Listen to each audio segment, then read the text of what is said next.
A história de José do Egito, como assim ficou conhecido o filho de Jacó, com certeza é uma das mais notáveis dentre as histórias dos personagens bíblicos. A biografia de José desperta muita curiosidade entre as pessoas. Neste texto, nós conheceremos o que realmente o texto bíblico traz sobre quem foi José. Quem foi José do Egito? José foi o 11º filho de Jacó e o primeiro com sua esposa que mais amava, Raquel. O capítulo 30 do livro de Gênesis descreve toda a disputa entre Raquel e Lia, as duas esposas de Jacó. Raquel era estéril e sofria por não poder dar filhos de seu ventre a Jacó. Porém, o texto bíblico diz que Deus lembrou-se de Raquel e a tornou fértil. Então, ela deu à luz a José e depois a Benjamim.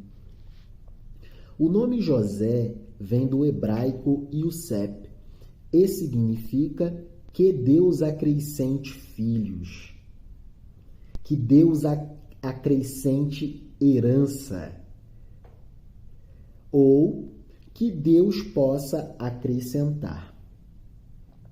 Tal significado fica esclarecido em Gênesis capítulo 30, versículo 24.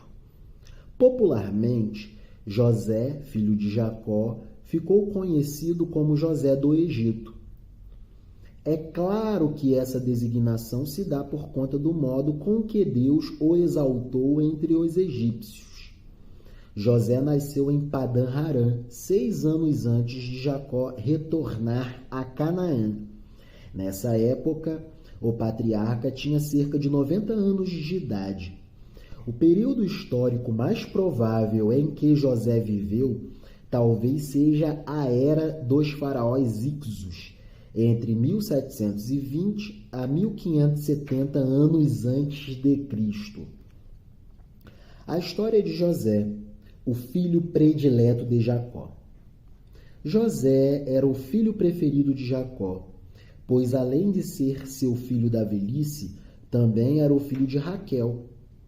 José ganhou uma túnica especial de Jacó, o que demonstrava sua predileção, o que demonstrava a preferência de Jacó por José em relação aos seus irmãos. Outro fato que exemplifica essa condição de filho preferido é o episódio do reencontro entre Jacó e Esaú. Naquela ocasião, José e Raquel foram colocados no lugar mais seguro da comitiva, da caravana de viagem. Alguns argumentam que a túnica que Jacó lhe deu de presente talvez fosse um sinal de que o pai pretendia fazer de José seu principal herdeiro. Porém, não há base realmente sólida para considerar essa hipótese como certa, a partir da verificação do texto bíblico. A túnica de José, túnica de talentos, podemos pensar assim. Até porque José era um jovem de inteligência multifórmica. José tinha inteligência multifórmica, inteligência polifórmica.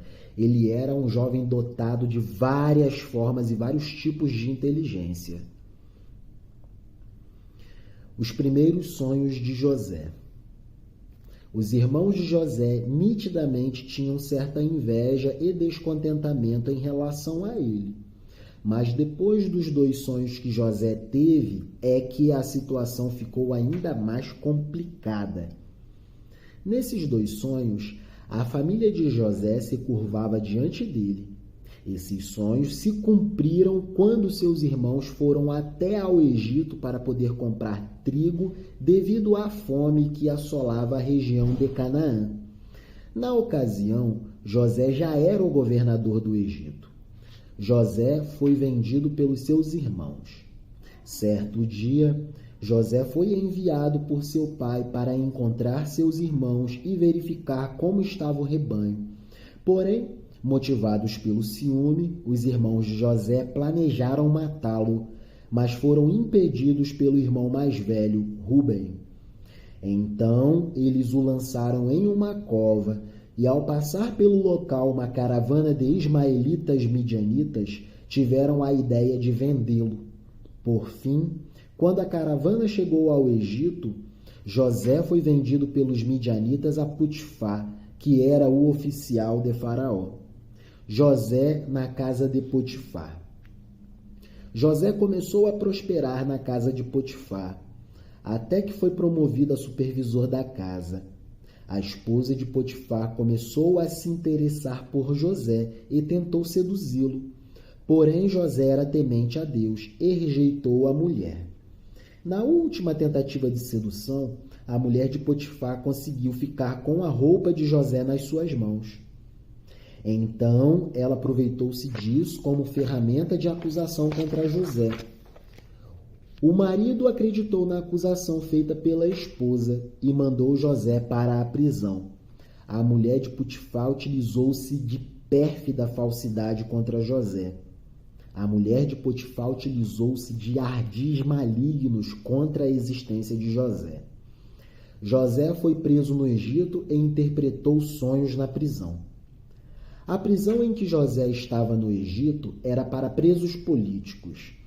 Mesmo em um local hostil, José foi abençoado por Deus e logo ocupou uma posição de destaque entre os presidiários. Na prisão, ele conheceu 2 funcionários da corte de Faraó, o padeiro Mor e o copeiro Mor. Mor é de maior. Ambos sonharam em uma mesma noite sonhos perturbadores, e coube a José interpretar tais sonhos.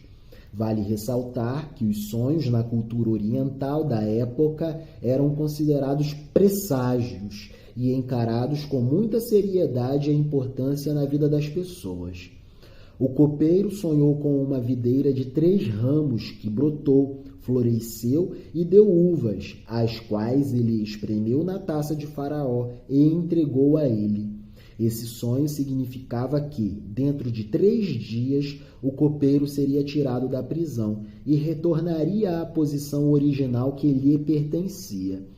Após interpretar o sonho, José pediu que o copeiro se lembrasse dele quando estivesse com o Faraó, para que ele pudesse ser libertado daquela prisão. Até porque José foi preso inocentemente. O padeiro, por sua vez, sonhou que sobre sua cabeça havia 3 cestos.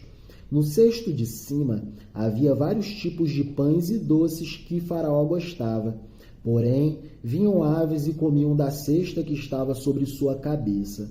A interpretação desse sonho era que, em 3 dias, Faraó tiraria a cabeça do padeiro, pendurá-la-ia em uma árvore e as aves comeriam a carne dele. José interpretou o sonho de Faraó. Passando cerca de 2 anos da interpretação dos sonhos na prisão, Faraó acabou sonhando sonhos perturbadores. Nenhum de seus magos e conselheiros pôde dar-lhe a interpretação. Foi aí que o copeiro se lembrou de José e falou dele para Faraó, que mandou chamá-lo ao palácio. Faraó contou a José os sonhos que havia tido. No primeiro sonho, Faraó estava à beira do rio Nilo e viu sair 7 vacas gordas que começaram a pastar. Logo depois, vieram 7 vacas magras que comeram as vacas gordas. Mesmo após terem comido as vacas gordas, elas continuavam magras. Se alimentava devorando as vacas gordas, mas continuavam raquíticas.